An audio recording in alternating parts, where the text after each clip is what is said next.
Grabe, ang bilis talaga ng uod mga buddy, oh. Isang gabi lang hindi nakapag-spray, naupod na agad ng uod. Laganap na talaga ang uod. Magkano na ba ang sibuyas mga buddy? Update naman po dyan. Buti na lang may laman na. Malala naman po yung laman niya, oh.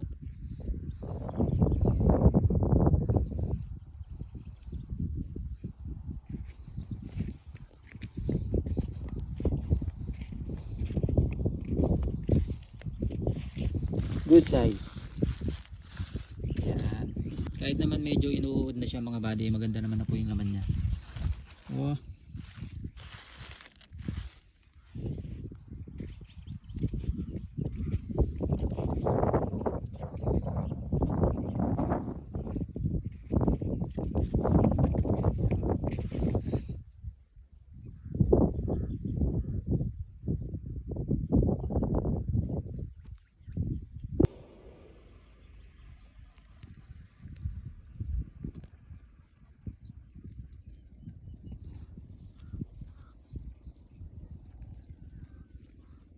Ay grabe, gabi na naman mga buddy. Ang oras ay 6:20 na po ng gabi. Ang petsa po ngayon ay March 27 at 69 days na po nitong aking sibuyas at dumadapa na nga po siya. Grabe, hindi na makapaghintay ba. Buti na lang mga buddy at napaglaman ko naman po siya ng maganda-ganda. Good size naman po yung kanyang laman at hindi naman napulugi. Ayan, at nagmamadali na nga yung sibuyas ko mga buddy. Dumadapa na nga, oh.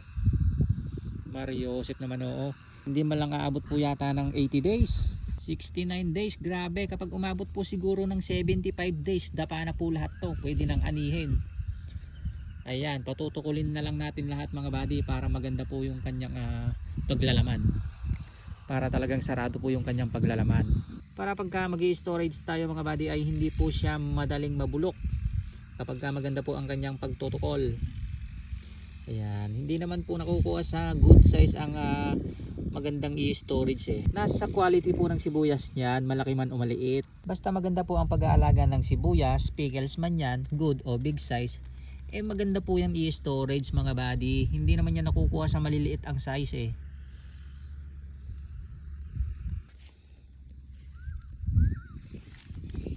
Yo no. Good size mga buddy. Halos walang maligaw na big size. At dumadapa na nga po siya agad. Palalakihin ko pa nga po sana kaso parang hindi na aabot eh. Okay na rin po siguro yan mga buddy. Marami na siguro kung aanihin dito. Sa tingin nyo mga buddy, ilang bags po kaya ang aanihin ko dito sa 3 kilo ko? 3 kilo ko na sibuyas. Good size po siya. Yan o. Ilang bags po ba ang inaani ng 3 kilo? Sige nga, pakisabi nga ng mga veteranong magsisibuyas dyan, no?